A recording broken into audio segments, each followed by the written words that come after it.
Storm Team 44, powered by Brackett Heating, Air, and Plumbing. Very good afternoon, everybody. A lot to unpack in your forecast, so let's dive straight in. No storms in our area as of yet. I'm expecting them to start moving in starting at around 5 o'clock tonight and then last through 11 o'clock. That'll be the first round. A second round of storms likely coming tomorrow night. For the moment, though, it is partly cloudy with clouds rolling overhead over top of the eastern half of the area. Sunshine coming back out for most of us. That's not good news, though. That means more warm and unstable air out ahead of this really large storm system that's already starting to deepen quite a lot up towards South Dakota and Minnesota. This is what's pulling a lot of that warm and unstable air out ahead of it, fueling the risk for some storms. You got dynamics and thermodynamics in place for some severe weather today.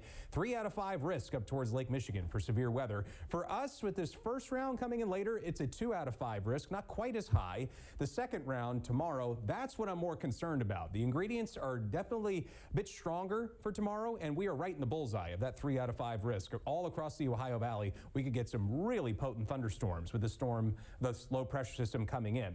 On the Torcon, this is the overall measure of tornadic conditions for tomorrow. It's a 5 out of 10 for the entire area. So it is possible. What that means is that it's possible that we get a couple strong tornadoes. We can't rule out, 1 or 2 possibly EF2 tornadoes that could be developing with the storms that we will get later tomorrow evening. And it's not just tornadoes. It's large hail, not just possible, but likely with this setup, and potentially large hail. That hatched area means we could see 2-inch diameter hail or bigger. That's egg-sized hail, definitely big enough to produce dents in cars, smash windows, things like that. And storms don't have to be tornadic for them to be problematic. Strong straight line winds, another big threat. Again, not just possible, but likely that we get some strong straight line winds in the ballpark of 70 to 75 miles per hour. So this first round that's going to be coming in, this will start up again around 5, 6 o'clock this evening.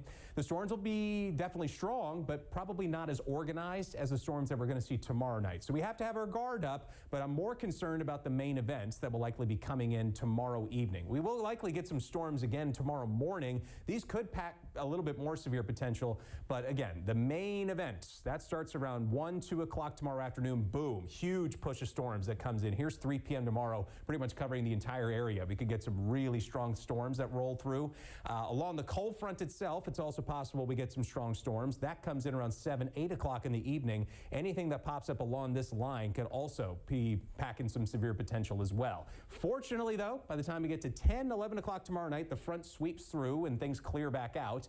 So once we get there, we should be in the clear. But now is as good a time as ever to review what's a good tornado safe spot. In the event of a warning, you do not want to be in mobile homes, vehicles, or under an overpass. You do want to be inside an interior room, a basement if you can. But if you don't have a basement, a closet or a bathroom are usually the places to go during a tornado warning. Fortunately, the forecast clears up just in time for the weekend. No rain chances for Saturday or Sunday with cooler temperatures as well.